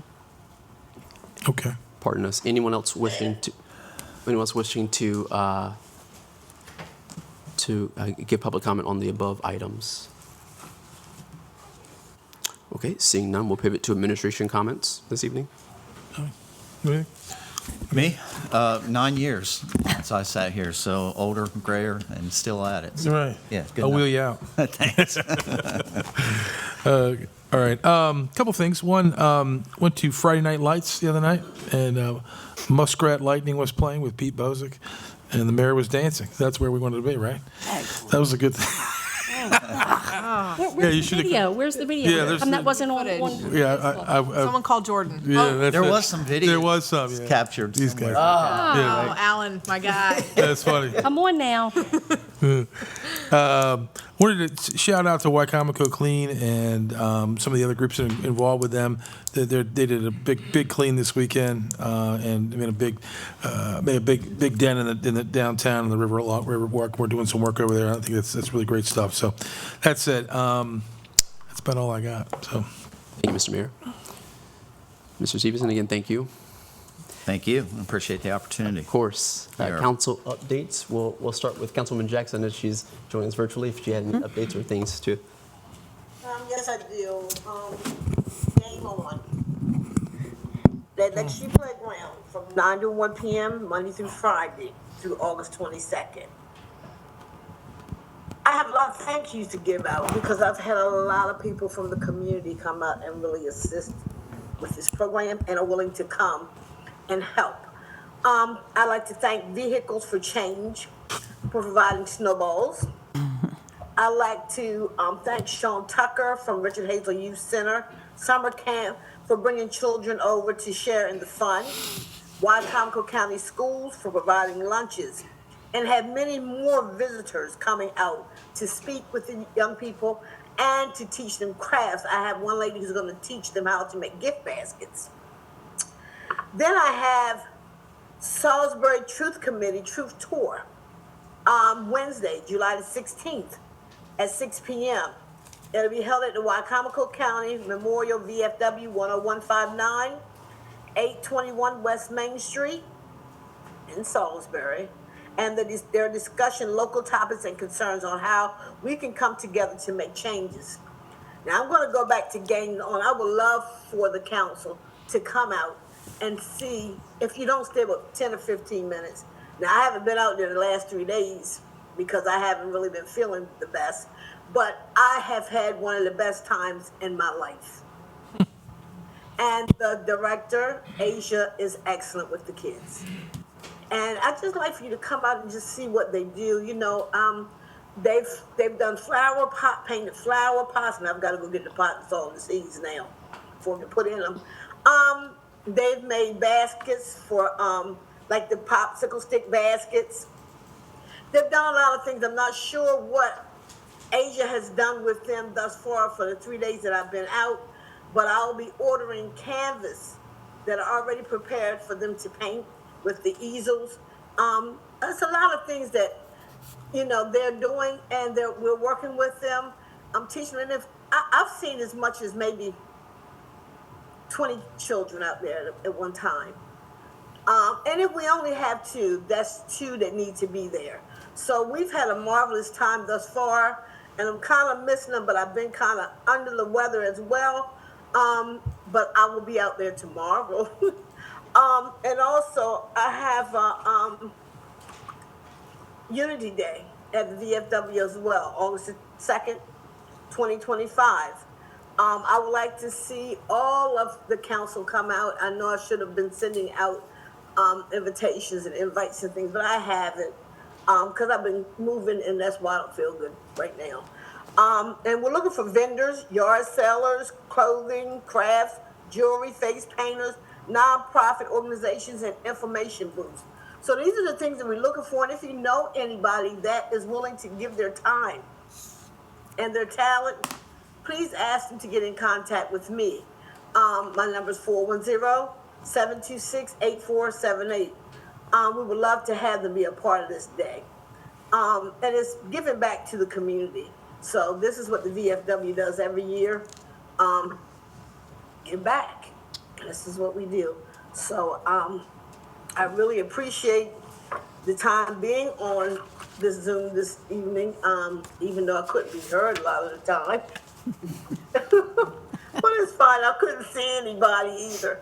But, you know, I'm grateful and I'm blessed. So I missed coming today. I had my clothes prepared to come, and I just couldn't get it together. So hopefully I'll be at the 28th. Have a great evening. Thank you, Councilwoman Jackson. And again, just to underscore, that was the game on.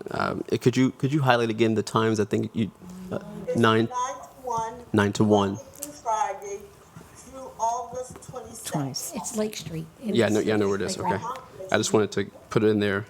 And its ages are 8 to 17. But if you have a child under 8, they must be accompanied by an adult. Thank you, Councilwoman Deschio. Councilwoman Jackson. All right. Next. Yes. I got a couple. Okay. First of all, since we brought back the downtown ambassador for, however many hours a week, are we going to be putting out some notifications to the businesses and things like that, giving them information on how they can utilize the downtown ambassador for their customers and stuff like that? I'll yield to Alan on that one. He knows a little bit more about what's going on with that program. Yeah. You want to just touch base? Yeah, we can just touch base. That's fine. Okay. The other thing, I want to thank Tom and Alan and Mike too, even though he left, because I want to thank him for coming out and meeting me at the park, because we're working on trying to make it a lot more accessible for folks. I really appreciate the time and care you guys put in, and always being willing to hear and spitball ideas with me and hear me out when I get on my little soapbox. So I appreciate it and greatly. The other thing, I guess there's something else I wanted to ask Alan about the Arts Committee and the edits that they had made to the not the legislation, but their documents that they were going to bring. And I just wanted to follow up so we can touch base on that as well. And that's it for me. Thank you, Councilwoman Gregory. Whoever, Doesn't yes. matter. Yep, just start to. All right. Yeah, you Okay. got it. Couple of things. I had the pleasure of a tour of the Ross last week, and I can see why students want to live there. I wouldn't mind moving in. Also, I was honored to attend the graduation and the swearing-in ceremony at the Salisbury Fire Department again this year, and they were blessed with four of us actually. Angela, we missed you. April, we missed you, but it's an honor to be able to participate in that, Chief. We appreciate it. And today was a hoot because I miss my kids in school. And I was at the fire department today, and they had 19 7 to 12-year-olds at their junior fire academy. And this week, folding hoses. And I'm telling you, I had no idea what went into folding hoses. But you have one guy, don't know his name. He had it. He was in charge, and he knew exactly how to fold it. And when you came to the nozzle, not the nozzle, but the thank you. That started the next row. And then you went down, and it was hysterical. And they have a mock apartment that these kids have to drag a hose through. And this is the first day, and they all seem to be really, really excited about it. So I was impressed, and I think we owe a big thanks, as I'm sure you already know, Chief, to Zach Bridges, Lauren Stanley, and Angie Jenkins, because they keep them all in line. And then the 13 to 16-year-olds are going to be at the Senior Academy in August. And I think maybe we should all sign up, because we don't fit in the category of the age, but it would be fun to do it. You're calling us all seniors. Yeah, we need a senior event, exactly. So anyway, and then lastly, Wycomico County Airport Commission this afternoon. Breeze Airways will be up and running for twice a week, nonstop to Orlando, starting October 1st. Count me in. Count me in. You had got it, yes. We don't. Yes. All of us will be Zoom for the. I'm out of here. I'm out of here. Yeah. And then passengers are up at the airport. And here's the really good news. UMES, the Aviation Maintenance Tech School that we've been talking about and they were hoping to start it in January, but they needed to iron out some of the wrinkles. They are starting August 25th, and they have 23 students. Wow. So, Lovely. all good things. Thank you. Thank you, Councilwoman DeShiel. Council Vice President? Gosh, everyone said so many good things already. I just want to say, wow, what a great city do we have. I mean, our Ann Street project is really thriving. I just want to give a shout out to Christine Chestnut and all of the staff over there and the city for its continued funding. I think it's really nice how we treat our citizens. It's very good, very good. And we have a lot of success there. There's people moving from there and going to permanent housing, which is amazing, and a true testament to people's commitment to our unhoused population. I also really like I just want to say, in the summer, it's really nice to have the water feature when you ride by either day or night, and there's families out there, and they're enjoying their time. It's just so sweet. It's just really nice to see that. Of course, going back to I did miss the Friday night, but I did hear it was great. I didn't hear that you were dancing. If I had known that, I would have definitely made every effort to be out there. I stayed out of the splash pad, though. Did you stay out of the splash pad? Just so you know. That might have added some The next city fundraiser. some movie. Yeah, that would But isn't that great that we have some fun activities for our residents here in Salisbury? We do a lot of great things. And thank goodness we got that trash truck. I'm sorry, we've been talking about that for so long. I almost feel like it's my trash truck. It's just so personal. So thanks for that. One of the things that I really we'll talk about later, I just want to bring it up again, because this is the same time that last year we really knew that we couldn't do all the stuff in the Vision Zero safety improvements with the bike lanes and things like that. There's just about $12 million floating out there. And that's such a change to recalibrate, and we don't know if we can or not yet from the state. But I think it would go a long way in the resurfacing roads and the sidewalks and some accessibility projects that we've been talking about. And I'd like to have some type of update on that, because that's a lot of money. And I would really hate for this to have to go back to the state. It's nearly $12 million of just imagine the improvements that we could have here in Salisbury. So I know Nick has been trying to contact people and hone in on this, and Andy did a fair chunk of work, and he's picking it up from there. yeah, so it's been about a year now, so I'm just hoping we have, because so many people supported this project, and so everyone's asking, gee, where's this $12 million? I don't know, but we're trying to find out. Okay, so also before, in the budget season, I always call it the budget season, we talked a lot about having committee reporting to council. In most of the committee and commissions, they're charged for about a once a year like update to the council. So we're going to be scheduling the committees to come give us a report as they do. And just to, sit in front of the council, and most of them are asked to do that in their bylaws. But it's just an update, and it's really good to keep track of, what's going on in the city and how many commissions and committees we do have, and how many people are actually volunteering and doing some really good work for the city. I like to hear about the parks, what's going on in the parks, what's going on with the zoo, all the cool things and different things new this year at Poplar Hill Mansion, all the things with our bike and pedestrian group, our human rights committees. I can go on and on and on and on. The youth committee, I'm going to announce this April. April and I are going to switch a couple committees. She's going to do the youth committee. We want them to come and do a report. They have a master plan that they would like to share with the city, but they're going to show it to April and I. I'm actually sitting as the city liaison right now, but I work Wednesday evenings, and I cannot always make it to their committee meetings.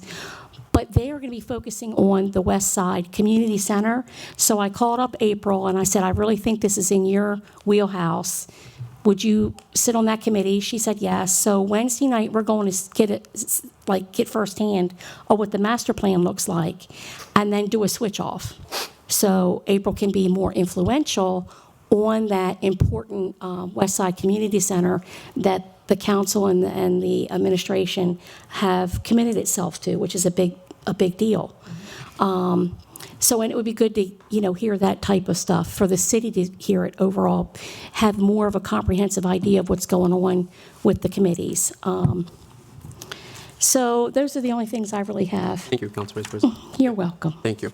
And so going along with that, we're going to, which I appreciate, everyone wanting to serve in the respective places, but we're going to, historically, council has brought that to session, so we want to keep that going. We'll make sure we're bringing that through. That way everyone knows who's reporting to what session, what committees, but also we're working with administration to make sure that if you do have council members serving on a committee, that it's fruitful work and they don't need to be brought in maybe, on demand, so that way you all aren't just in getting back to the roots of what council's roles are on these committees. So council administration's been having some discussion on that, so we'll make sure we focus that in on who's reporting where and what. So we'll make sure that Council Vice President, you and Mr. Swagger back there have that communication going, that we're bringing the folks who are the chairs or those who will be reporting out, that way you all know, and that the public knows who's going to be serving on what committee. So we'll make sure we keep that going. I do want to recognize our city clerk. She was recognized by the Municipal Clerks Association about a month and a half ago for being a stellar clerk, and it's been on my list, and I keep writing it down. But there have been so many things going on, so I don't want to pause and just congratulate her for her wonderful work and being recognized throughout the nation. So thank you, Miss English. Thank you, Julie. Yeah. Thank you. Oh, okay. Thank you, Councilwoman Jackson. Thank you. Yes. Thank you. Yes. I saw if you all know, I love lapel pins. So I saw the lapel pin and I was like, what's that, Miss English? And she didn't want to tell me, but I peeped at that. So definitely worth it there. And we appreciate the work that you do for our city. I want to recognize also along the lines of with the fire department, Mr. Zach Bridges.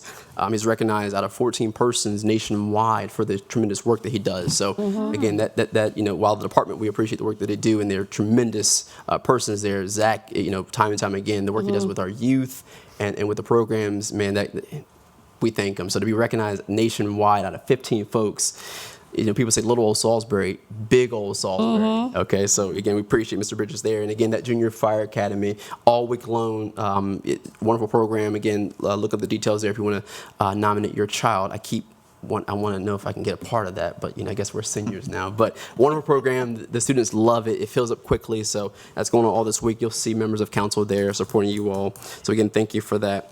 Had some concerns and some emails and phone calls about parking downtown. Spoke with the administration. There is some information on parking on our website. So you can either Google Salisbury, City of Salisbury parking, or you can go to salisbury.md/departments/field operations/parking. Gives you information on parking downtown, the T2 portal, parking zone information. We've updated that. Our folks over with our communications office and our parking authority have worked to make sure that it's going well. But again, we may be bringing that forth to a work session, or just to make sure that everyone knows how to park downtown, because we've changed a few things over the past couple of years. But we really think it's in the best interest. So administration, thank you on that. Speaking of which, I do want to commend, I know that, we've all been new here. We're coming up on it felt like 10 years, but it's coming up on 2 years now. And but I know that, it's the juicy story when council and administration, have different opinions. But I want to say, honestly, in the last 2-3 weeks, it has been good work. And I'm looking forward to the rest of our terms here, because we have been working alongside, and that's really what it's all about. So, no more juicy stories, and, people say, but we're lockstep, and I look forward to what that looks like moving forward. So again, thank you, I want to publicly say thank you, Mr. Mayor, for what you've done, and for us working together as the city of Salisbury. And then last but not least, we just had MML. That's why you didn't see us here, but I'm honored to have been elected as the president for the Eastern Shore Association of Municipalities, which is the affiliate group for the chapter for Eastern Shore here. So I do represent Eastern Shore chapters here. I'm excited about that. I've had some meetings thus far. We're going to bring forward another discussion on kind of tax differential, and luckily, unluckily, it's hitting other counties nearest us. So we're going to have a work group working with the legislators in Maryland to see if we can kind of get this going. We'll bring administration alongside with that. But the time is now to make sure that if our residents are double taxed, that they're getting the benefits, thusly. So that was my first task, and I'm already working on that. I've had a few meetings. It works alongside. I was also elected as the District 1 Vice President, so that's all the counties below, from Dorchester on down on the Lower Eastern Shore. So I sit on the board of directors for MML, and I've had my meeting there. And again, I'm excited. I say Salisbury as many times as possible, but I do represent the Eastern Shore. But again, when we work together as Eastern Shore, they can't help but hear us in Annapolis. So good things are coming, and we'll make sure that we make sure that we look out for our taxpayers. So again, that's all I have. Thank you all for your work. We'll see you on the 28th. And until then, thank you. Thank you. Thank you.